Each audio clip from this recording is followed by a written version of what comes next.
Assalamualaikum warahmatullahi wabarakatuh. Berjumpa lagi bersama saya di channel Bayu Brasur. Gimana kabarnya? Tentunya dulu-dulu selalu jaga kesehatan dan jangan selalu jaga image ya lur ya. Oke, di sini kita gak usah malu karena kita mau belajar bareng.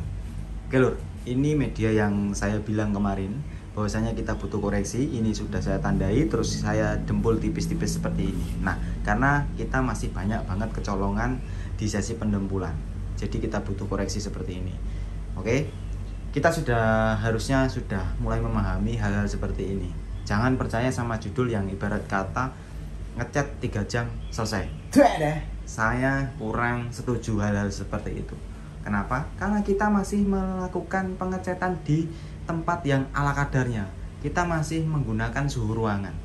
Orang ngecat di bawah pohon mangga aja kok bikin judul yang seperti itu. Saya rasa kurang tepat seperti itu. Bikin edukasi yang baik untuk pemula, terutama di dunia refinishing. Jangan suka ngejar viewernya saja, tapi tanpa penanggung-jawaban yang jelas. Oke? Saya rasa penonton saya harus mulai pintar. Hal-hal seperti itu abaikan saja. Anggap aja itu hiburan. Oke lur? Secara konten mungkin bisa ngecat 3 jam selesai, tapi jangka panjangnya gimana? Media seperti ini atau bahan seperti ini kalau belum kering, sudah ditimpa cat, timpa clear, otomatis yang di bawah ini masih basah. Ketika nanti sudah selesai jangka panjangnya, dia butuh pengeringan lagi. Akhirnya akan tarik-tarikan sama media yang di atas. Dan jangka panjangnya pasti akan kelihatan seperti kulit jeruk. Bukan makin bagus, makin flat, tapi malah makin kayak mengkerut, kayak kulit jeruk. Oke lur, paham sampai di sini? Kita next ke video. Kita akan lakukan ini pengamplasan.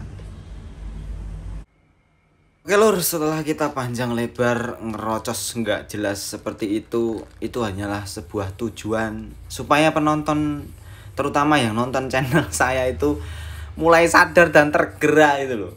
Jangan suka nontonin channel-channel hiburan. Channel-channel hiburan itu maksudnya apa?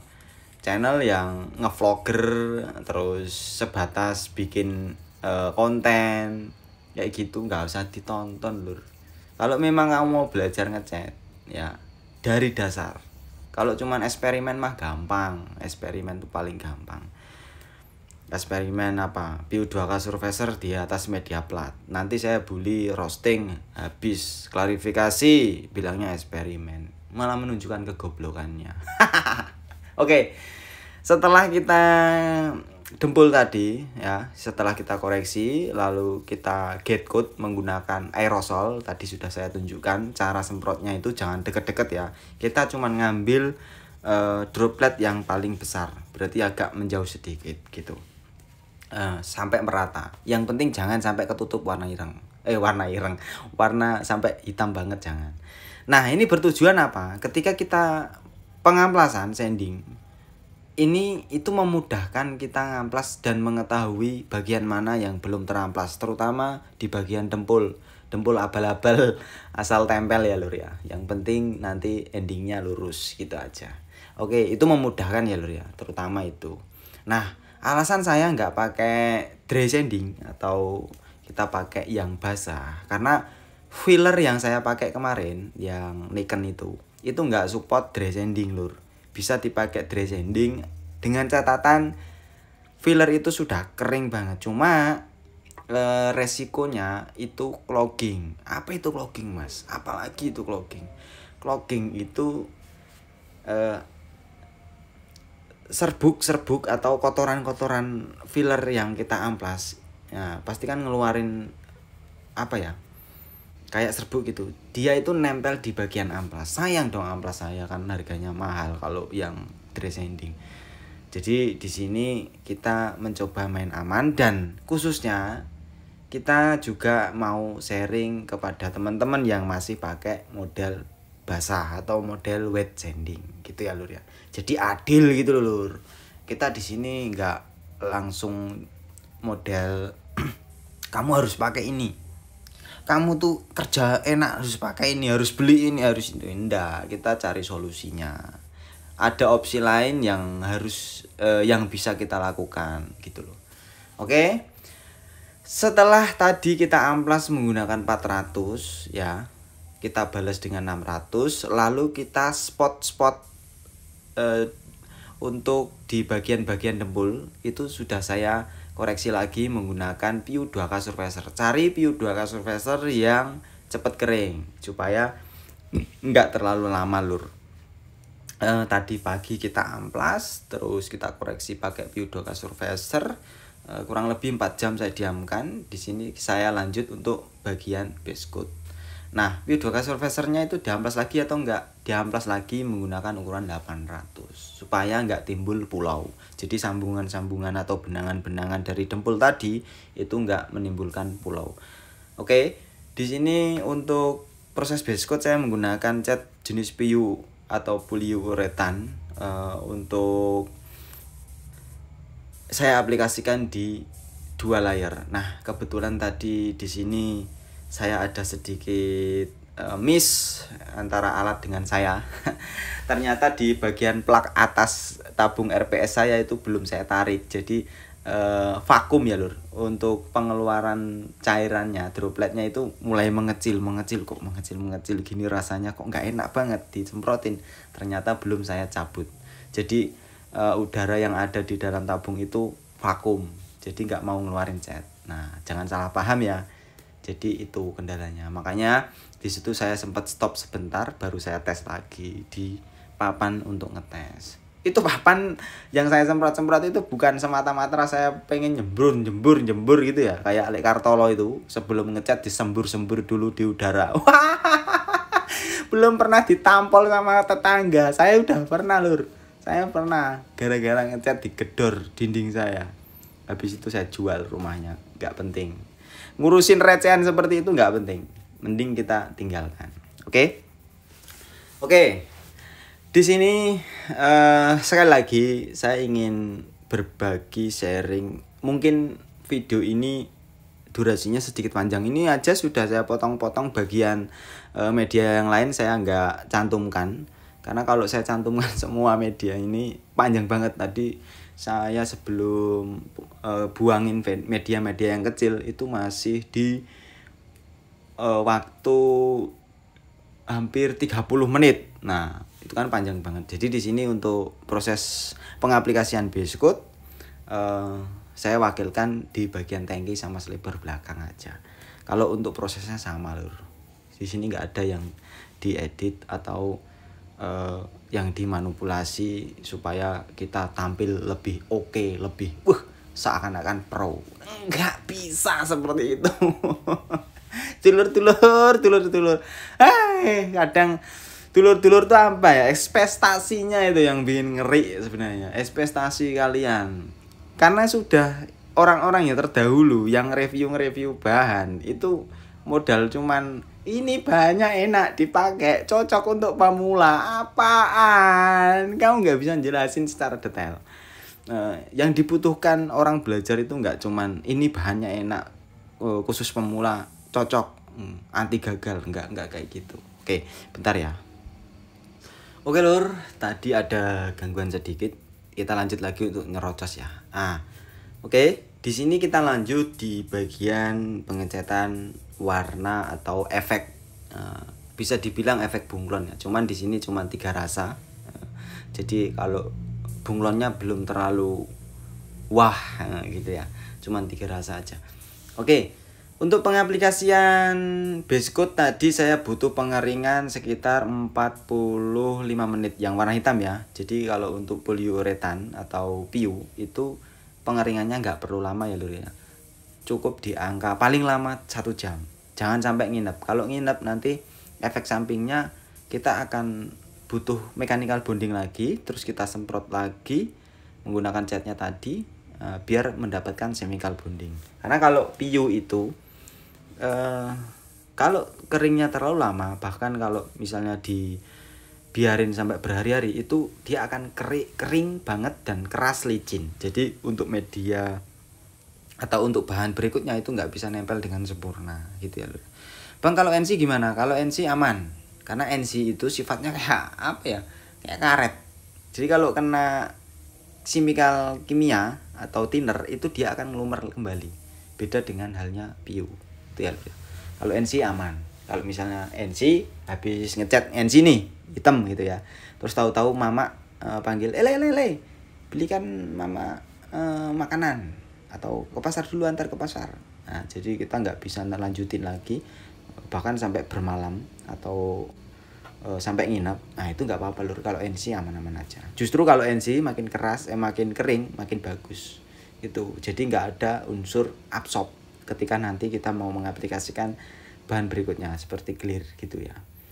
Nah di sini ekspektasi dulu juga kayak gitu, banyak sekali pertanyaan-pertanyaan seperti itu. Mas, ada apa?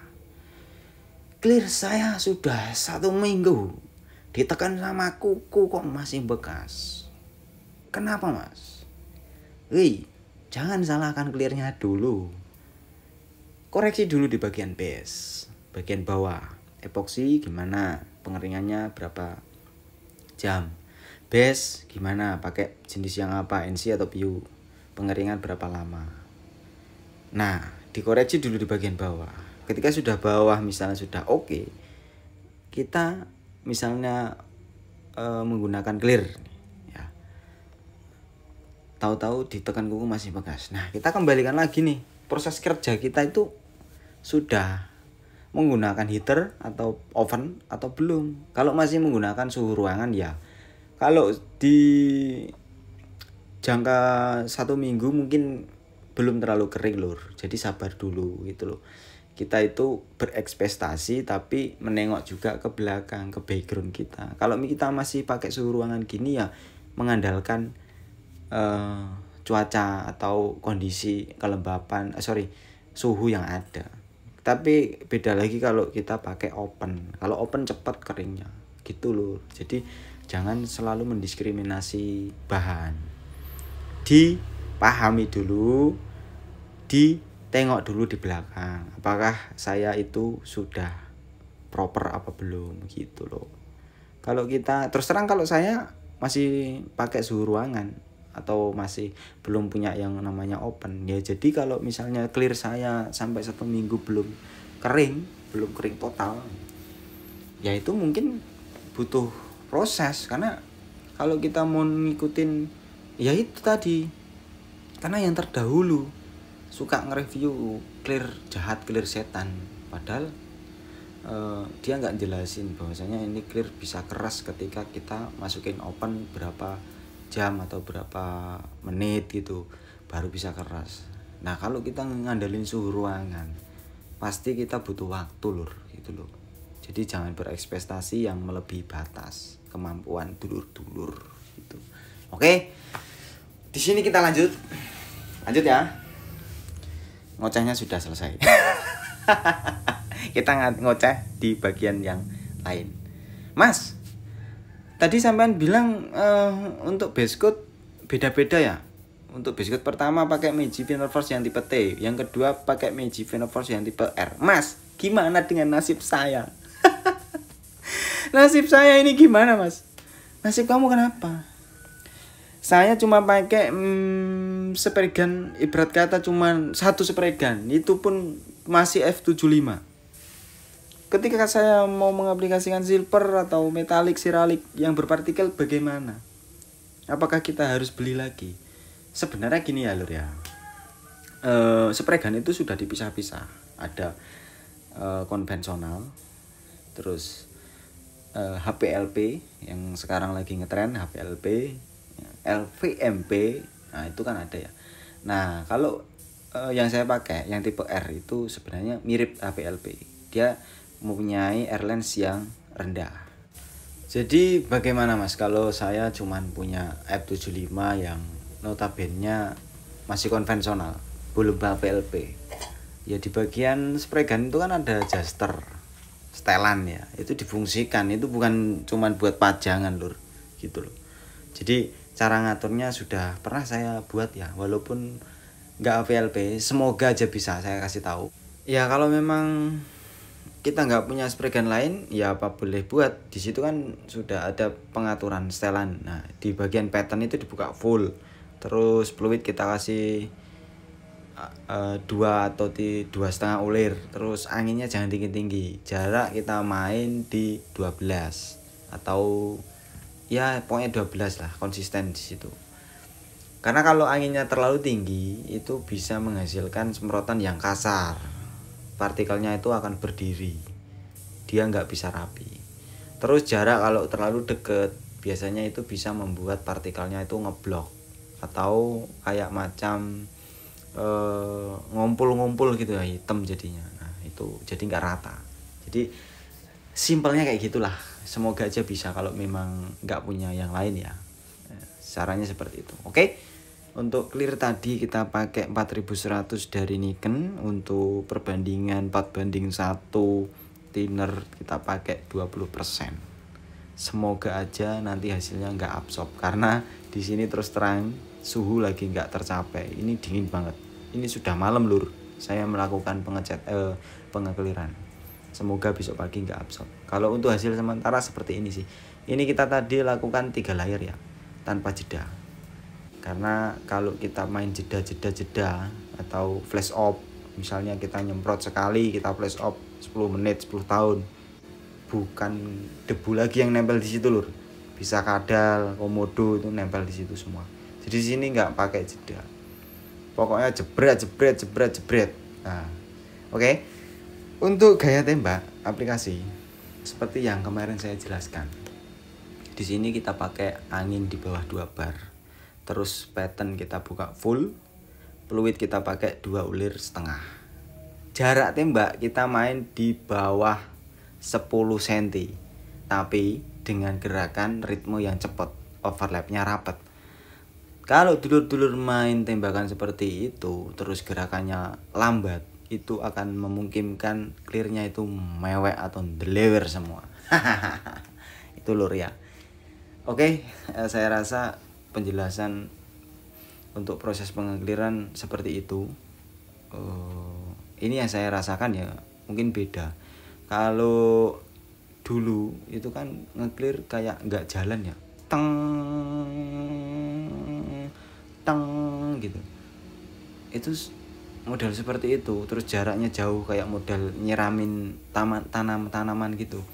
Nah gini ya lur ya, sebenarnya kalau kita main yang khususnya yang masih suka pattern yang lebar, sekarang itu beli spray gun itu yang dilihat patternnya. Kamu beli apa? Beli itu atomisasi, jangan beli pattern. Kalau pattern buat apa lebar-lebar? Kita optimal pakai pattern tuh di jarak paling ya 10-12. Kalau kamu pakai pattern yang lebar, misalnya lebarnya sampai 6 meter, ya kalau jaraknya jauh ya lebarnya mungkin sampai 6 meter. Tapi kalau kita pakai jarak optimal, kita pakai di ukuran 12 terus 10, itu ya yang kita pakai di setengahnya gitu loh. Jadi untuk apa pattern lebar-lebar tuh nggak apa. Kalau kita pakai pattern lebar terus kita gaya tembaknya pelan terus jaraknya jauh, nah dropletnya itu udah terlanjur gede-gede. Droplet yang dihasilkan itu semakin gede, jarak semakin jauh, droplet semakin gede. Nah jadi itu akan menghambat sesi flow time. Kalau kita main jaraknya deket, otomatis kita dapat droplet yang halus. Jadi proses flow time-nya itu lebih cepat, lebih mudah. Nah itu akibat dari jerukan yang terlalu gede-gede.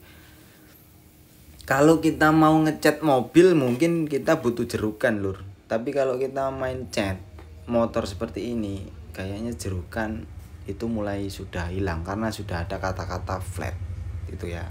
Oke, proses pengekliran sudah selesai.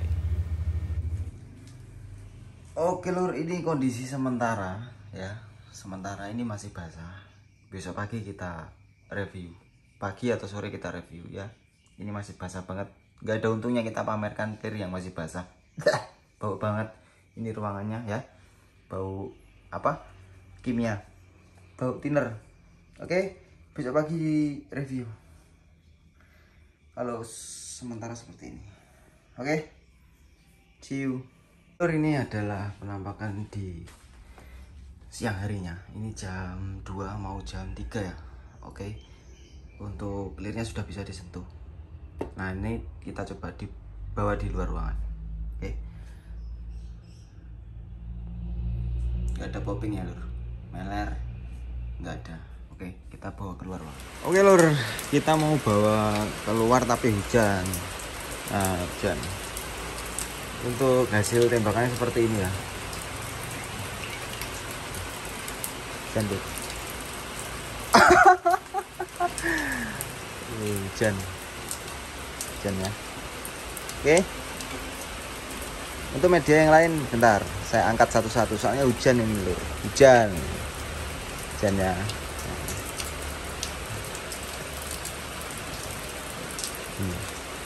Partikelnya kayak gini. Oke lur, setelah kita tunggu reda, di sini kita coba di luar ruangan. Nah, hasilnya seperti ini, walaupun belum reda banget, masih ada sisa-sisa air hujan. Nah, ini clear sudah kering walaupun umurnya 1 malam, karena 4100 dari ini kan itu termasuk fast dry, dia cepat kering, cuma memiliki flow time yang bagus. Oke, untuk hasilnya seperti ini. Apapun hasilnya kita tampilkan loh, karena kita bukan sebatas mau bikin judul ngecat 3 jam selesai. Hasil yang paling bagus ditampilkan. Jadi seakan-akan dia ngecat tuh nggak pernah ada trouble-nya. Contoh misalnya gini, ada tangki CB, siram thinner keriting, judulnya cara mengatasi keriting, ternyata isinya apa?